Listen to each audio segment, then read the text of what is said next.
Assalamualaikum warahmatullahi wabarakatuh. Bertemu lagi dengan Ibu Cindy.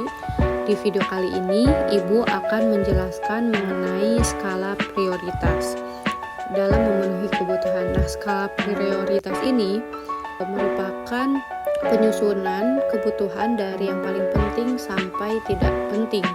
Nah, pada hakikatnya, kebutuhan manusia itu tidak terbatas dan sangat beraneka ragam. Sedangkan jumlah sumber daya untuk memenuhi kebutuhan hidup itu sifatnya terbatas. Nah, kondisi inilah yang bisa menyebabkan kelangkaan dan mengharuskan kita untuk menyusun daftar kebutuhan sebelum melakukan kegiatan konsumsi.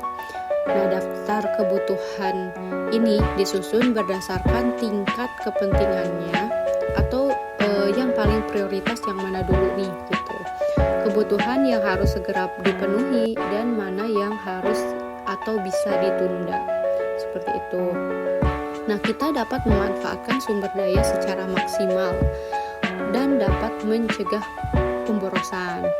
Nah, biasanya dalam daftar kebutuhan berdasarkan skala prioritas itu tidaklah rumit. Setiap orang pasti bisa melakukan. Tentunya setiap orang itu pasti tahu kebutuhan mana yang dianggap paling penting oleh dirinya sampai yang sifatnya itu bisa ditunda seperti itu. Nah, di sini Ibu punya satu contoh, satu tabel mengenai skala prioritas.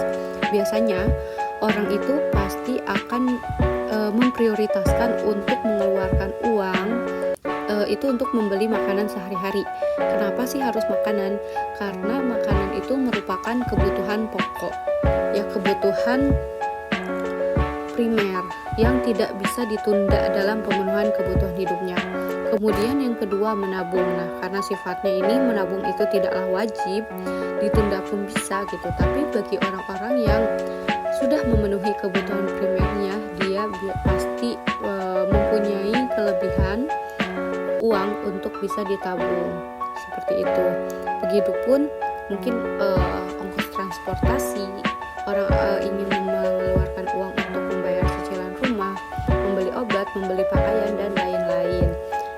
Oke anak-anak, sekian video pembelajaran dari Ibu kali ini. Assalamualaikum warahmatullahi wabarakatuh.